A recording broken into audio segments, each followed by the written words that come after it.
Hi, it's Sarah. Today I wanted to talk to you about clarity and releasing self-doubt. The spiritual path isn't an easy path to walk, and if someone told you it was, they're lying to you or they're not on the actual spiritual path, because this is one of the hardest things you're actually going to do. I know, way to sell it, right, Sarah?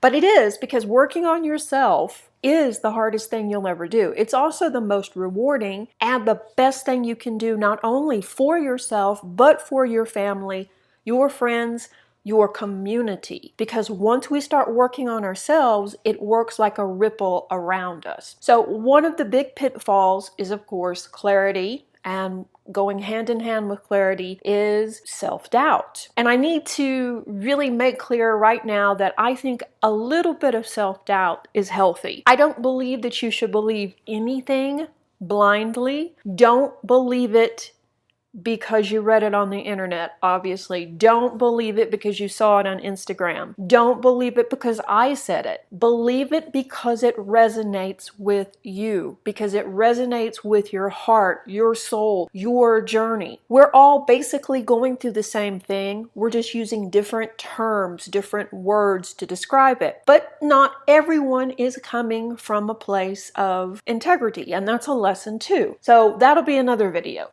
How does one on the spiritual path handle self-doubt and clarity? There are times on the spiritual path when you feel like you're losing your mind, that everything around you is crumbling, because in essence it is. That's part of the process. Everything that actually didn't serve us, that was a distraction, that was not in our highest good, will generally fall away. When it's gone, when you unplug from 24/7 television, when you stop self-medicating with alcohol, recreational drugs, recreational shopping, when you unplug from social media, when you clean up your diet, when you stop the addictive behavior, when you stop people pleasing, things start changing in your life and you start seeing with more clarity. And when this happens, it's amazing, because it's like, oh my gosh, all these things are starting to make sense. You know, because you've probably watched several videos, you maybe take some classes, you read some books, and you kind of feel like you understand the overall message, but it doesn't quite click. And then all of a sudden, you get a huge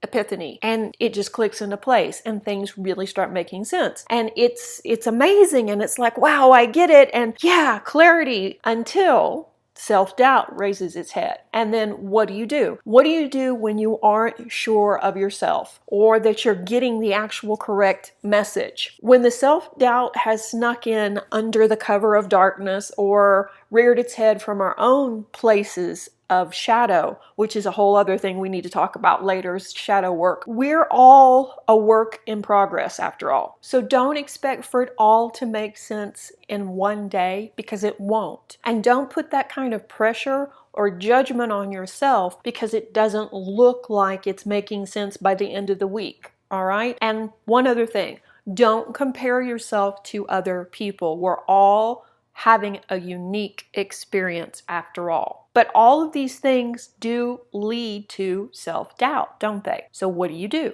What can you do? We can stop comparing ourselves and we can look at this objectively. We can only process as much as we can process, or we can only heal as much as we can heal on any given day. And some days it's going to be a lot, and some days not so much, and that's okay. We do our best, and that varies. What do we do? What do we do when we start thinking, yeah, maybe we're misunderstanding, or maybe we're losing our minds, or maybe these people are trying to scam us? What do we do? Well, it's always wise to seek advice elsewhere.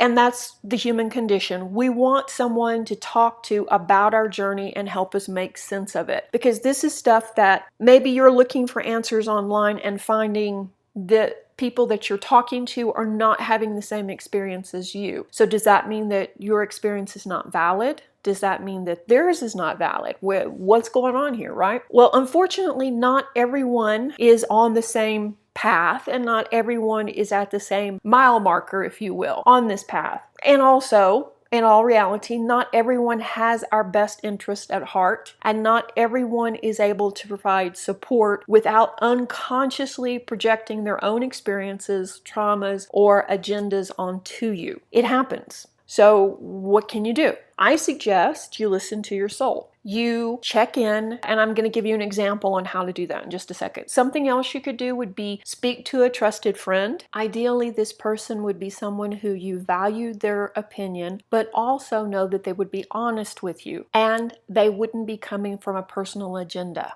Be honest with you, but not in a self-serving way. And if you don't have someone like that in your life, you can go find a spiritual teacher or you can go find a spiritual life coach. But make sure that they have experience with awakening, because that's basically what you're going through. And also make sure they're not invested in the outcome. So, okay, checking in with yourself. This begins by slowing down. Find someplace quiet where you'll not be disturbed for 5 to 20 minutes. And I know that's a big difference there, 5 to 20 minutes. What are you talking about, Sarah? Well, for some of us, we can get into this state in 5 minutes and do this. For others, it's going to take a little bit longer, but that's okay. So grab your journal or just a piece of paper and a pen. Find a place, sit down for a moment, and just breathe. Breathe and relax, center and ground. If you need to empty out everything that's in your head before you begin and write it on the paper, that's fine. Just empty it all out. Once you get to that centered, peaceful spot, ask yourself, what am I feeling? And then write it out. Write out what you're feeling both mentally and physically. And it may be 3 words and it may be 3 pages. And that's okay. Don't judge it. It's part of this exercise. Once you have that out on paper, put your dominant hand over your heart and ask your heart, your higher self, your guide, your angel, what they're trying to tell you. What message do they have for you? And then write that out also without judgment. Take as much or as little time as you need, but fully write out the message. When that's done, review the message and ask yourself, how does this message sit with me? Is it coming from a loving, open heart? Is it coming from my guide? Is it coming from my ego trying to impersonate my higher self? Because that happens too. And does it truly resonate with me? Sometimes our ego will tell us to do things. Cut that person out of your life because they're being mean to you. Are they really? Or sometimes our higher self will say, forgive someone. Your ego may be saying no, because if you forgive them, you'll invite them back into your life. And there's a big difference between the two. You can forgive someone without inviting them back into your life. So read out the message and see, how does it relate to how you physically felt? Was your body tight and constricted? And is it more relaxed now? Take as much time as you need with this and really look at, does it resonate with your being? Does it resonate with your heart? If it's an ego message, that's okay. As long as you recognize it for what it is, that's fine. Should you act on an ego message? Probably not. But it's a great place to start exploring from, because when we have an ego message like this, it's kind of like a red flag that this is something that needs to be addressed or healed. So it's a great starting point. So a big part of this journey is separating ourselves from the herd and learning to trust ourselves. You have inner guidance. You have intuition, or whatever you want to call it. You do. Everyone does. But we're kind of taught to push it down and not listen to it, especially if it's not logical. But in the end, the only person that really fully and truly knows your story is you. So it's only you who can discern what's in your best interest. I can't tell you, your parents can't tell you, your children can't tell you, your teachers can't tell you, and ultimately your friends can't tell you. There are many ways to reach a place of peace, and your path may be different than your friends, and that's okay. The number one thing to remember is follow the path with the heart. Reiki blessings. Bye-bye.